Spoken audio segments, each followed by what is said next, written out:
회계 변경에 대해서 질문을 많이 하죠. 회계 변경이나 아니면 수익 금액에 대해서 질문 많이 하는데 그건 우리 책에 있는 것도 그렇게 옛날 건 아니에요. 왜냐면 지금 우리 보고 있는 90회차죠. 89회차는 시험 안 봤어요. 그럼 88회차가 시험 취소된 적이 한 번 있었기 때문에 88회차 우리 책이니까 그 패턴들이 그대로 계속 유지되고 있어요. 자, 그럼 90회차 이론 1번 문제를 보면, 자, 다음 중 재무제표 항목의 표시와 분류에 대한 설명으로 틀린 것은? 자, 1번 일반 기업 회계 기준에 의하여 재무제표 항목의 표시와 분류의 변경이 요구되는 경우에는 예외적으로 재무제표 항목의 표시와 분류를 변경할 수 있다. 자, 회계 기준에서 얘네들을 예를 들어 다른 분류로 분류하라고 하면, 자, 먼저 여러분들이 이렇게 생각하셔야 돼요. 지금 우리가 재무제표 작성하는 건 회계 기준에 의해서 작성을 하죠. 그래서 회계 기준에서 요구를 하면 그거는 수용을 해야 돼요. 근데 세법에서 요구를 하면 그건 수용하는 게 아니에요. 세법이 요구한다고 해서 회계 기준을 바꾸는 건 아니고, 근데 회계 기준에서 이렇게 하라라고 하면 그거는 따른다라고 보시면 돼요. 그것 때문에 회계 기준하고 세법 차이를 우리가 조정하고 있는 거잖아요. 그죠? 그래서 1번은 정확한 지문이고, 2번 원칙적으로 재무제표의 기간별 비교 가능성을 제고하기 위해 재무제표 항목의 표시와 분류는 매기 동일하여야 한다. 그렇게 해야 정기하고 단기 거 두 개를 비교해서 보여줘도 외부 이용자가 비교해서 구분할 수가 있겠죠. 다음 3번에 단기의 재무제표 항목의 표시나 분류 방법이 변경되더라도 정기 항목은 재분류하지 않는다. 자, 지금 얘는 1번하고도 분위기가 좀 상충되는 건데, 분류를 바꾸라고 했을 때에 정기가하고 두 개를 같이 보여주는데 분류가 틀리면 비교 가능성이 많이 낮아지게 되겠죠. 그렇기 때문에 정기 거를 분류를 바꿔가지고 같이 보여줄 거예요. 어차피 마지막 이익은 틀리지가 않을 건데 보여주는 분류의 차이만 있는 거죠. 그러면 비교 가능성을 높이기 위해서 정기 것도 같이 재분류해가지고 두 개를 똑같은 분류 방식으로 보여주게 될 거예요. 그래서 3번은 틀렸고, 4번 사업 결합 또는 사업 중단 등에 의해 영업 내용이 유의적으로 변경되는 경우에는 예외적으로 재무제표 항목의 표시와 분류를 변경할 수 있다. 우리 사업을 다른 곳하고 합병을 하거나 아니면 올해 청산하기 위해서 간다 그러면 청산할 때는 분류를 바꿀 수밖에 없어요. 그렇기 때문에, 왜냐하면 청산하는데 매출 채권이 존재할 수 있을까요?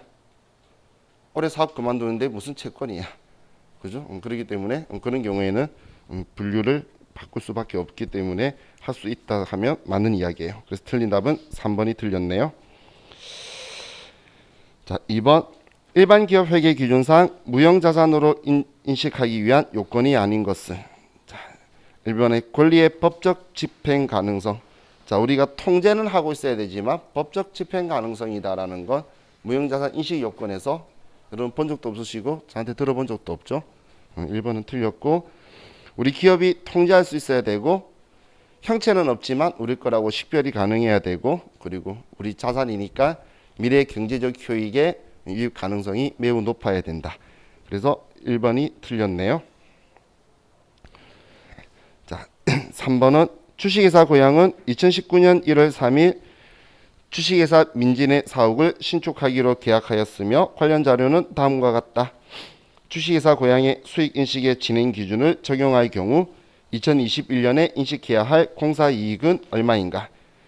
자, 지금 몇 년도 거 물어봤죠? 21년도 거 물어봤죠? 그리고 뭐 물어본 거는 수익을 물어본 게 아니고 공사 수익금 물어본 게 아니고 이익을 물어봤지만 어떻게든 공사 수익금은 2021년도 거 물어봤죠. 시험에서 이렇게 제가 몇 년도 걸 물어봤는지 먼저 포인트 잡는 이유가, 그러면 그 전년도 걸 잡고 그 전년도까지의 누적 전체 수익 금액을 먼저 계산하라는 거예요. 그러면 수익 금액 계산할 거는 도급 금액의 총 공사 예정액의 공사비 누적액을 하면 우리가 지금까지 2020년까지 수익 금액 인식할 게 나올 거란 이야기예요. 그럼 우리 계약 금액이 1억 5천만 원이네요.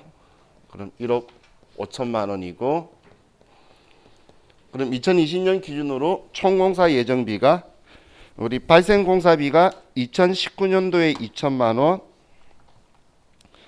그리고 2020년도에 5,200만 원, 그리고 추가로 2020년 기준에서 추가로 더 들어갈 게 4,800만 원. 그러면 1억 2천만 원의 공사비가 총 발생할 거다라는 거죠. 어떻게 1억 2천 나왔는지 이해가시죠? 19년도 발생한 거, 20년도에 발생한 거, 그리고 20년 기준으로 추가로 더 발생할 거. 이만큼이 총공사비라고 20년도까지 인식할 때 잡은 거죠.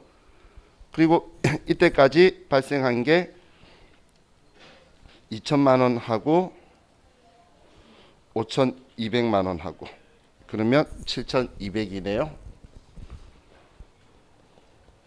자, 그러면 1억 5천만 원을 곱하기 72 나누기 120 하면 얘는 딱 9천만 원이네요.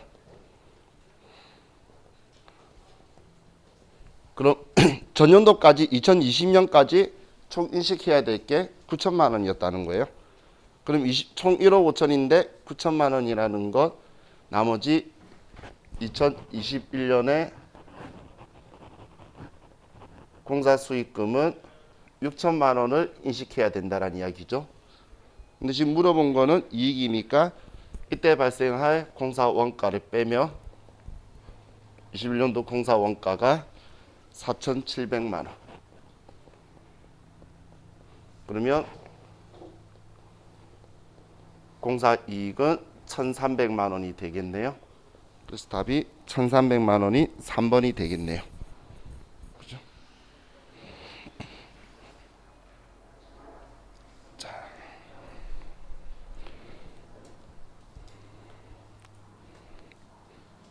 다음 6번, 아니 4번. 다음은 사채 발행가액에 따른 상가액, 이자 비용, 장부 가액의 변동이다. 옳은 것은 뭐 할인 발행, 할증 발행 적혀 있는데, 자, 우리가 사채 가지고 봤을 때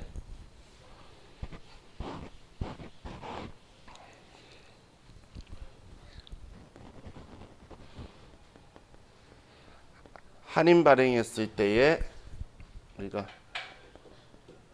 유효이자, 액면이자, 상각액,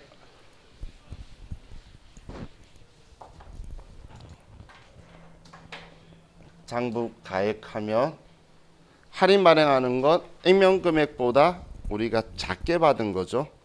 그래서 기간이 경과할수록 장부 금액은 증가를 했어요. 그죠? 그러면 유효이자는 장부 금액의 유효이자를 곱하는 거니까 비례적으로 증가를 했고, 액면이자는 일정한 거였고, 얘 둘의 차이인데 유효이자가 더 큰 게 할인 발행이었기 때문에 얘는 증가하는 형태가 나왔죠. 자, 그럼 할증 발행에서는 우리가 이자율이 액면 이자율이 높기 때문에 유리해서 돈을 더 많이 받았어요. 그러면 만기가 되었을 때는 액면 금액으로 내려가야 되기 때문에 장부 가액이 감소를 했죠. 그럼 이 장부 가액의 유효이자율 곱하는 거니까 얘는 감소를 할 거고, 액면 이자율은 일정한데 할증 발행은 유효이자가 액면 이자보다 작은데 계속 작아지니까 얘 둘의 차이는 따라서 증가하는 규칙이 나왔었죠.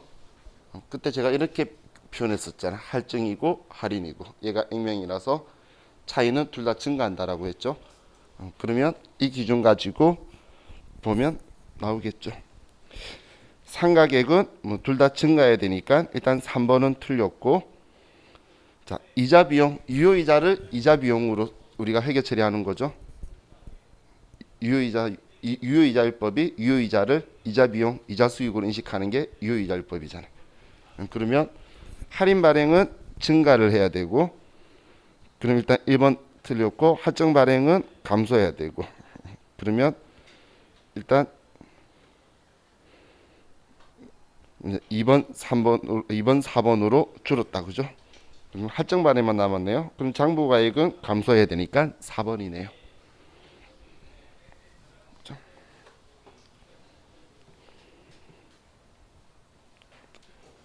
칸 맞추기 하니까 힘들어.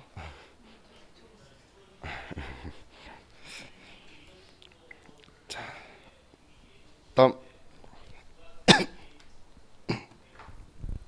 5번. 다음은 회계 변경과 오류 수정에 대한 설명이다. 가장 옳지 않는 것은. 자, 1번. 회계 추정의 변경은 소급적으로 처리하여 그 효과를 전기와 그 이전의 기간에 반영한다. 추정의 변경. 얘는 중요한 거 아니죠.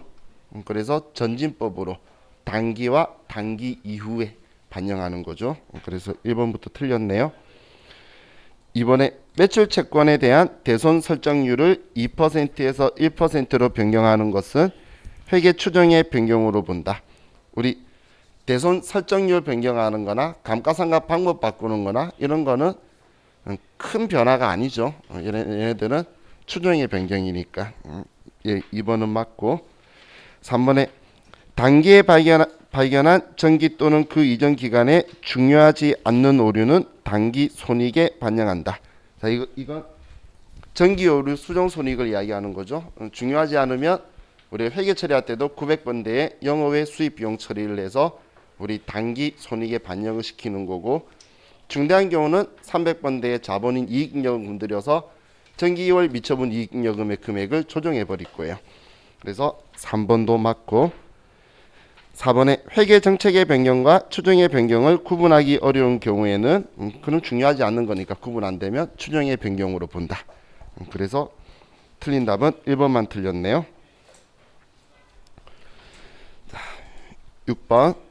다음 원가 행태에 따른 원가 분류에 대한 설명 중 잘못된 것은. 자, 1번. 원가 행태란 조업도 수준의 변동에 따라 일정한 양상으로 변화하는 원가 발생액의 변동 양상을 말한다. 원가 행태에 대한 의미를 이야기하네요. 1번은 맞고, 2번. 조업도가 증가 또는 감소함에 따라 단위당 변동 원가는 증가 또는 감소한다. 자, 지금 여기에서 여러분들이 찾아야 될 거는 어떤 원가 행태에 대한 걸 이야기하고 있죠?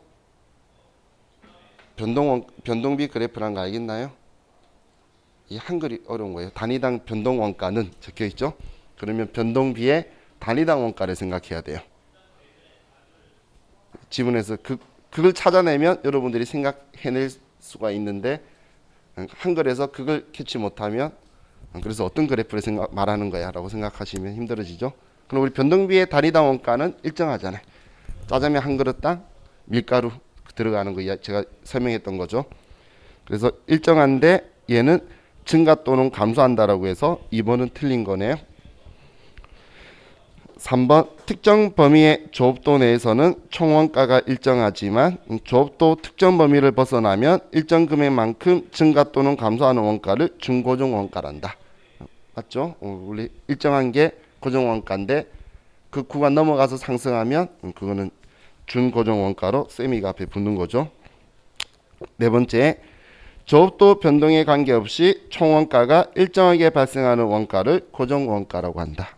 정확하고, 그래서 틀린 답은 2번이 틀렸네요.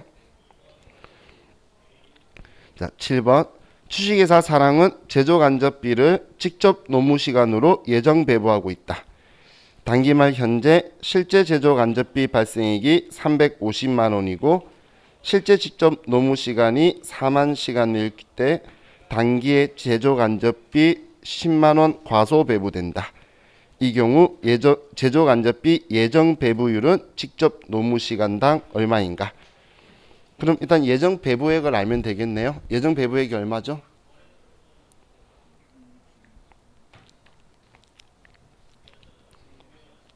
(340) (360) 일단 거기서 이제 우리의 운명이 판가름 되죠. 10만 원 과소 배부했다는 건 예상을 작게 했다는 이야기잖아요. 그죠? 너 작게 예상했기 때문에 그만큼 이제 매출 원가에 비례 배분해야 된다. 이런 의미로 그런 표현 쓰는 거예요. 그럼 340만 원 했다는 거죠. 그럼 340만 원인데 뭐 예정 배부율에 실제 조업도 곱하는 거니까 340만 원을 4만 시간으로 나눠주면 85. 그럼 답은 1번이 되네요. 그죠? 자, 다음 8번. 당사는 결합 제품 ABC를 생산하고 있으며 결합 원가의 배부에는 순실현 가치법을 사용하고 있다. 다음 원가 자료에 의한 결합 원가 총액이 35만 원이라면 C의 결합 원가 배부액은 얼마인가? 자, ABC가 있는데 생산량이 있고 근데 총 판매 가치가 생산량에다가 판매 단가를 곱해뒀다. 그죠? 그럼 우리는 그냥 이 값을 그대로 쓰는데 순실현 가능 가치법이니까 추가 가공 원가를 빼면 되겠죠. 그럼 A는 30만 원이고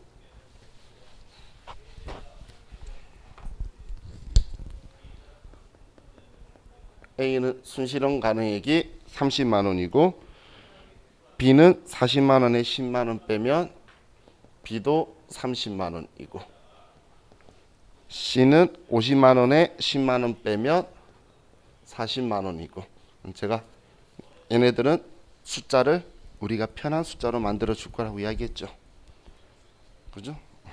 30%, 30%, 40%. 자, 질문한 거는 C를 물어봤죠. 그러면 40%네요. 그럼 35만 원에 40%를 하면 그러면 금액이 14만 원. 그래서 답은 3번이다. 자, 다음 9번. 다음 중 생산 부서의 공장 임차료를 판매 관리비로 회계 처리할 경우 발생되는 것으로 틀린 것은. 자, 우린 재무회계 쓰니까 500번대는 매출 원가에 영향을 미치는 금액이죠. 그런데 이걸 우리가 판매 관리비로 처리를 한다면 매출 원가는 줄어들겠죠. 그럼 매출 총이익은 늘어나게 될 거고 이해가시나요? 그죠? 자, 그리고 그럼 매출 원가가 감소하고 매출 총이익이 증가한다는 맞죠? 그리고 공장 임차료라는 것 제조 간접비죠. 제조 간접비는 단기 총 제조 원가를 구성하는 거죠. 제조 간접비든 뭐든 제조 경비잖아. 단기 총 제조 원가를 구성할 건데 판관비로 빠졌다면은 얘는 단기 총 제조 원가 금액이 줄어들게 되겠죠.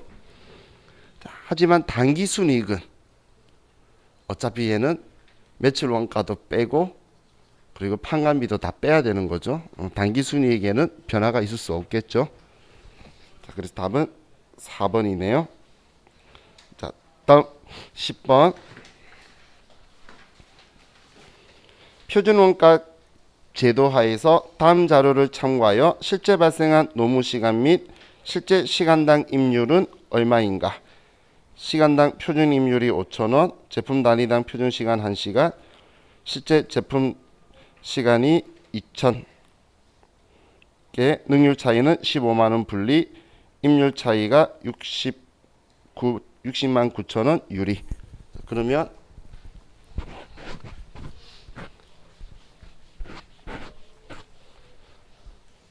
자, 표준원가 계산할 때 이렇게 먼저 자리를 잡아라고 했죠.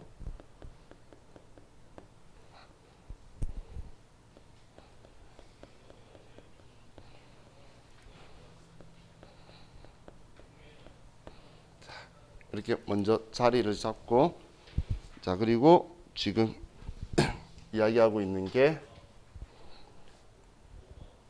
얘를 가지고 우리가 능률 차이에서는 15만 원 불리하다라고 적어놨고 가격 차이에서는 60만 9천 원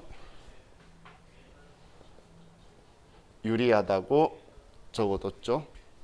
자, 그럼 우리 첫 번째 준 자료가 표준 임률이죠. 그러면 5,000원이고 시간당 얘가 1시간인데 우린 실제 생산량이 2,000개니까 그럼 얘가 100만 원이 되겠네요.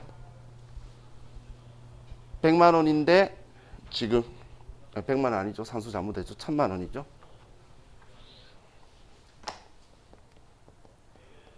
1,000만 원인데 15만 원 불리한 조건이라는 건 1,015만 원이란 이야기죠. 그죠? 자, 얘가 5,000이니까 얘가 5,000.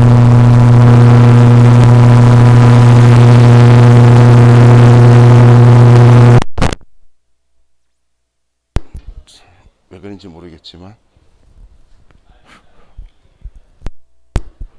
자, 그럼 지금 하나 물어본 게 이건데 자, 여기에 1,015만 원을 5,000으로 나눠주면 얘가 2,030이 되네요. 지금 우리 물어본 실제 노무 시간은 2,030시간이니까 일단 1번, 2번으로 줄어들었어요. 그럼 여기에서 이제 1,015만 원인데 60만 9천 원 유리하다는 건 금액이 작게 나왔다라는 거죠. 그러면 1,015만 원에다가 60만 9천 원을 빼면 얘는 954만 1천 원이라는 거네요.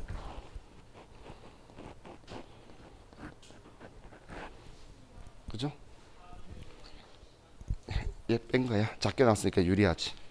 그럼 얘가 2030이니까 얘를 2030으로 나누면 4,700이 나오네요. 그러면 실제 임률은 자, 곱하기예요. 4,700이 되겠네요. 자, 그래서 2,300, 4,700 하면 답이 2번이 되네요. 그렇죠?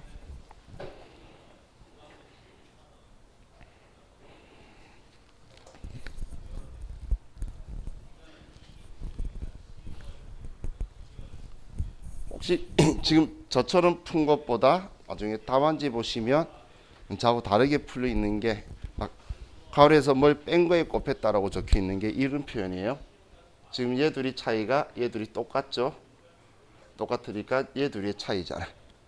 그래서 얘 둘이 차이에다가 얘 곱해주면 되는 게 이 차이다라고 해서 요거로 풀어 나간 거고 저는 그렇게 x나 y를 놓는 걸 그렇게 많이 안 좋아하기 때문에 숫자를 가지고 그냥 쭉 내려간 거예요. 더하기 빼기로.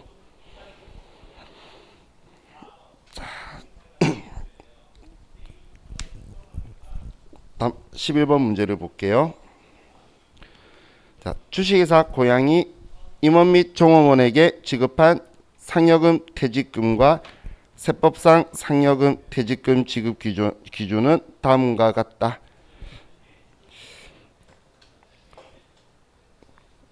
이 경우 필요한 세무 조정은 자, 지금 임원 종업원 적혀 있네요. 상여금 퇴직금. 자, 우리 그 종업원에 대해서는 한도가 없어요. 그죠? 그렇기 때문에 뭐 2번, 4번은 종업원 상여금 기준 한도액이 적혀 있지만 더 많이 줬다 해서 우리가 세법이 비용 인정 안 할 건 없으니까 신경 쓸 거 없고, 그럼 임원 상여금은 우리 지급 기준이 2,000인데 3,000 줬으니까 1,000만 원 한도 초과났고, 3번도 지급 기준이 9천만 원인데 1억 원 지급했으니까 1,000만 원 초과나서 2천만 원이 우리 기준 한도 초과액으로 잡아줘야 되겠네요. 왜냐면 가져간 거는 임원이니까 당연히 소득 처분은 전부 다 상여라고 처분하겠죠. 그래서 답이 2번이 되네요. 이 문제는 2번, 4번 종업원은 우리 송금부산입 처리 규정 없다라는 걸 알고 있는지 그걸 물어본 것 같아요. 자, 다음 12번.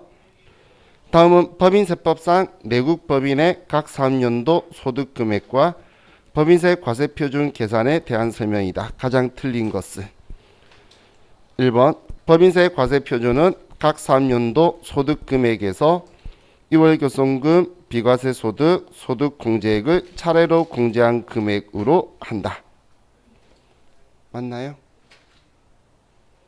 이거 어디서 보면 되죠? 법인세 과세 표준 세액조정 계산서 열어보면 쭉 나오잖아요. 순서대로. 그죠? 보면 2월 교손금부터 비과세 소득 공제 순서대로 잘 적어놨어요. 왼쪽에 적혀있죠? 심지어 순서까지 딱 잘 적어놨, 순서대로 잘 적혀있죠? 왜냐하면 위에 비과세 빼고 금액이 작으면 소득공제도 다음으로 넘길 수 있기 때문에 그 순서대로 가게 돼요. 그럼 1번은 맞죠? 자, 2번 2019년 1월 1일 이후 개시하는 사업연도부터 2월 교손금에 대한 공제는 각 사업연도 소득의 80%로 한다. 자, 이게 무슨 이야기죠? 우리 실기하면서 제가 이야기했던 적이 있는데 우리 자본과 전입권 조정명세서의 2월 교손금 명세서 봤던 거 기억나시나요? 그때 우리 교손금 보존하는 거는 우리 교손금 보존을 위해서 채무 면제이익이나 자산 수정 이익은 기간에 정함이 없이 옛날 거부터 되고 그럼 이제 각 사업연도 소득 금액으로 교손금 보존하는 거는 10년 한도로 되는데 이 각 사업연도 소득 금액의 일반 법인은 60%고 중소기업은 100% 다 된다라고 했죠. 근데 얘는 80%라고 이야기하죠. 80%가 일반 법인의 2017년도인가 16년도의 한도였어요. 그게 이제 80, 70, 60으로 내려온 거예요. 그래서 작년 19년도부터 60%니까 얘는 일단 80%는 중소기업이든 일반 법인이든 있을 수 없는 그런 거니까 2번은 확실히 틀린 거고요. 3번에 과세 표준을 계산할 때 공제되지 않는 비과세 소득 및 소득 공제액은 단 3년도 이후로 이월하여 공제할 수 없다. 자, 비과세나 아니면 최저한세 적용 대상이 아닌 소득 공제는 2월이라는 게 적용이 안 되죠. 그렇죠? 그래서 3번도 맞고 4번에 중소기업에 해당하는 내국 법인은 각 3년도에 세무상 교손금이 발생한 경우 그 교손금을 소급 공제하여 감소되는 직전 3년도 법인세액을 환급 신청할 수가 있다. 자, 이건 우리 법인이 하기 나름인데 우리가 올해 이익 본 거 가지고 옛날 그 교손 받던 걸 더 많이 밀어 넣어서 환급을 받을 수 있는 거 얘는 중소기업에만 가능한 일이에요. 일반 법인한테는 불가능한 거고 그래서 4번도 되는 거네요. 그래서 틀린 답은 2번. 자, 13번. 다음 중 소득세법상 기타 소득의 과세 방법이 다른 것은 자, 기타 소득은 1번 뇌물 알선수재 및 배임수재에 의하여 받는 금품. 자, 1번은 분리과세가 불가능한 거죠. 뇌물하면서 원천징수 자체가 불가능하잖아요. 원천징수가 불가능하다라는 건 다른 말로 하면 종합과세할 수밖에 없다라는 이야기예요. 얘는 두 번째 연금 계좌에서 연금 외 수령하는 기타 소득. 이거는 우리는 분리과세가 되죠. 세 번째 복권, 승마투표권, 슬롯 머신 등 당첨금. 얘들은 우리 무조건 분리과세고 서와 골동품 양도로 발생하는 소득도 분리과세 대상이네요. 근데 얘는 분리과세도 되고 다 원천징수가 되는 건데 1번만 안 되니까 1번은 종합과세만 되죠. 원천징수 자체가 불가능하니까 분리과세란 말이 성립이 안 되는 거잖아요. 그래서 1번이 답이 되겠네요. 자, 다음 14번.